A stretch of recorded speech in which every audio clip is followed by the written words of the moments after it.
In this video, I'm going to be discussing the anatomy of an Easy Composites template. With Easy Composites, the templates work a little bit different than you're used to with sports photo automation, because with Easy Composites, the templates are not simply one PSD file. In Easy Composites, the templates consist of multiple PSD files, and it puts two files together when it creates the composite. So this finished composite here is actually the combination of two files from the template folder. So for example, here is the template folder for the standard class template. This is one of the free templates you can download. And so in the template folder, it consists of one graphics file and then multiple layout files. And then for the file naming, they have to be named in a specific manner.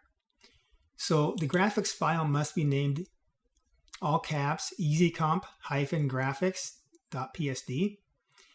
It's going to use this graphics file in combination with one of the layout files depending on the number of images that it has to put into the composite. So it knows which one to use based on the end of the file name.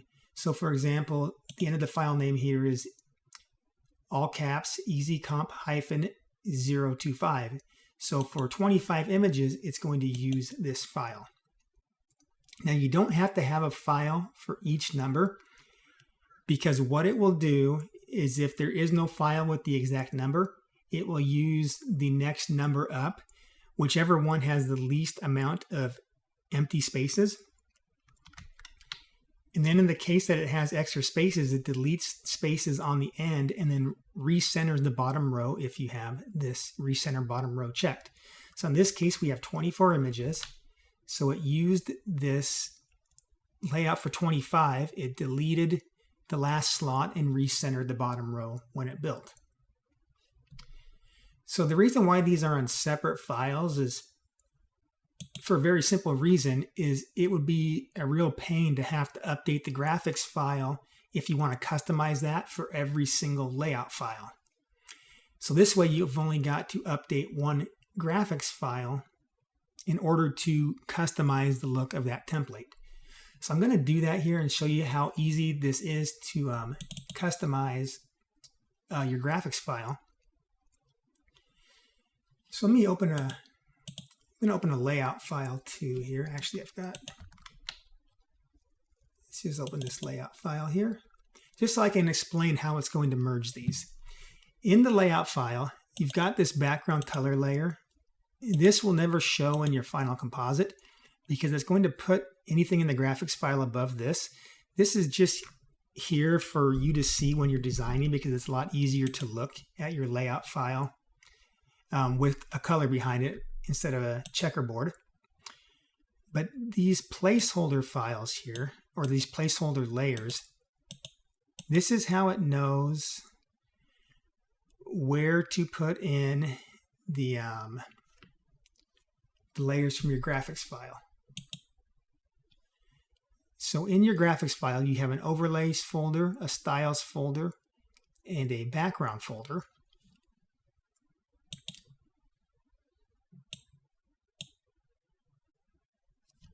And it's going to bring those in to these three layer spots here. So where it says styles placeholder, when you build a composite, that actually gets deleted. Excuse me. It brings it in initially, but it deletes that one. I'm actually going to do a separate video specifically to talk about that one, because generally you're not going to update the styles one. The one you're going to update is usually the overlays and the background folder. So it's going to take this entire folder called Easy Comp Background, and when it builds the composite, it's going to put it in this spot where it finds this placeholder layer. So it's pulled in all of these layers from that folder. And where you see Easy Comp Overlays, it's pulled in from your graphics file, the folder called Easy Comp Overlays, and it pulls it in when it makes the final composite. It pulls in that folder and it puts it where this placeholder layer is when it combines these two. I hope that makes sense. But if it doesn't, just bear with me. It's actually a lot easier than I'm probably making it sound here. Okay, so back on our graphics file, this is the one we want to edit. So if we want to put in our own custom graphics, you have to make sure you put everything inside one of these two folders. So let's open up a new background that we want. So I'm just going to copy and paste that. Let me close this here. That way I just get some of my files closed. All right, so we need to make sure we put that into this folder called Easy Comp-background. If you were to put this anywhere outside here, it's not going to pull that in because remember, it's only pulling in this group folder here, this group folder. It also pulls in the styles group folder, but then deletes it when it's done. I discussed this in a separate video, but for the sake of this video, we're just going to be talking about the overlays in the background. So you can put in whatever background you want, any kind of graphics layers, whatever you feel like doing. It really doesn't matter. It's up to you. In the overlay section, this is where you'll have your text, and you've also got any of the ones I create are going to have this layer called graphics area. This is hidden by default. This layer is not meant to do anything for the final composite, so that's why it's hidden. But what this is meant just as a visual representation for you. So if you are editing your graphics or your text, this rectangle here is the areas that are going to be always not underneath any of the image slots for all of the layouts. So this is a composited,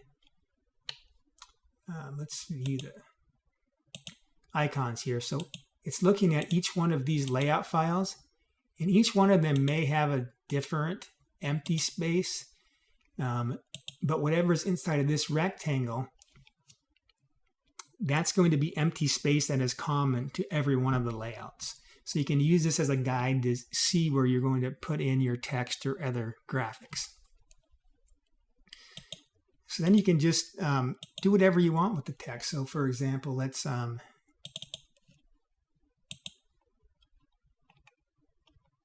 change this text, I don't know, to some, let's use a calligraphy text. Whenever you change your font, it may change the size a little bit because all fonts aren't the same size, even if the point value is the same here. Kind of annoying, but that's just the way it is.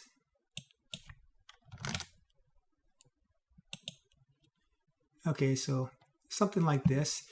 And when I put text in, I like to use just X's for everything because that makes it easier to equalize the spacing between lines if everything's just got the same character all the way across. I'm not going to discuss it really too much in this video, but these text layers can also be used for automatic text replacement and resizing when batching.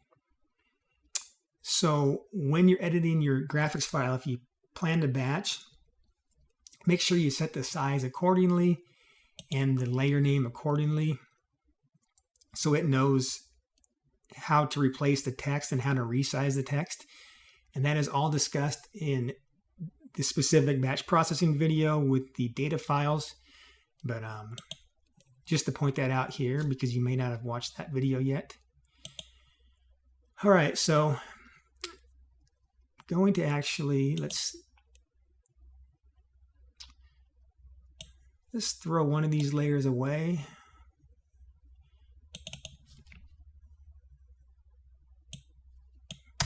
I'm just thinking of something I can do a quick demonstration here with.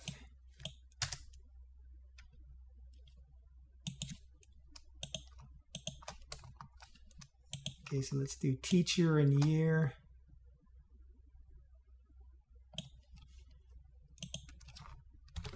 And let's throw in a grade. And like I said, this is where you want to know the layer naming for your text replacement and resizing. All right, something like that. And this is why I said I always use X's, because you see the automatic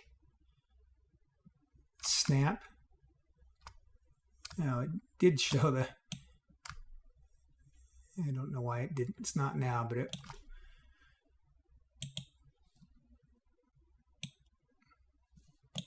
in any case, there we go.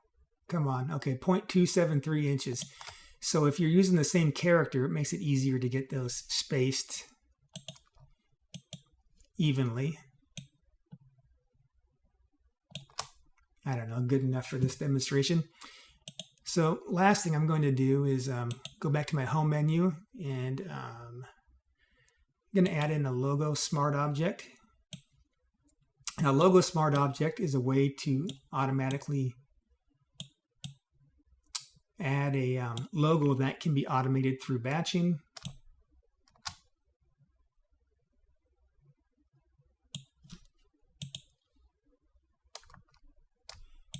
Now, I wanted to pull the logo in there just so I can show you here. Real quick, let me move these and then I will show you. Okay, so this logo, when it brings it brings it in on the top, which is outside of the folders. So you need to make sure you move that into the overlays group, so it's inside that group. And then when you're done, you'll want to make sure you hide that graphics area layer again. That way, especially if you're batching, you don't want that to show in your final. Let's change the font color too while we're at it.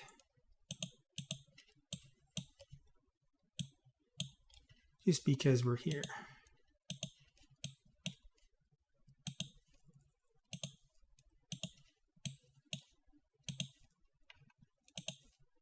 Oh, one thing too that I didn't do. Now, if you're editing this graphics file, what I recommend doing is making another copy of it. So let me just make a copy here. That way we have a copy of the original.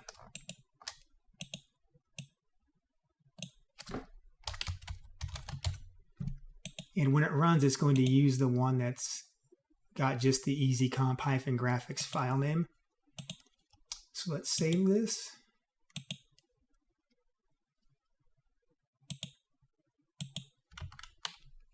All right, you see we've got our new one. And so when we batch this time,